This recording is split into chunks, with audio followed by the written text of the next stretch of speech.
8 సౌభాగ్య స్థానాలు ఉన్నాయి.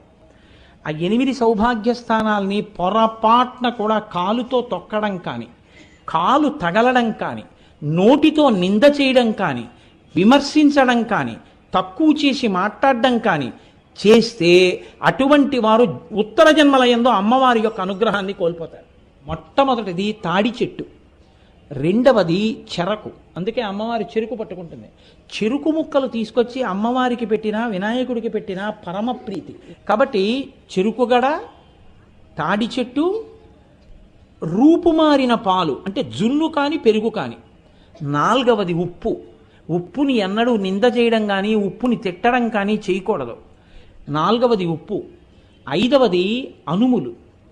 ఆరవది ఎర్రటి రంగులో ఉండేటటువంటి పువ్వులు. ఇంకొక 2 స్థానాలు కూడా ఉన్నాయి. జీలకర్ర. 8వది ధనియాలు.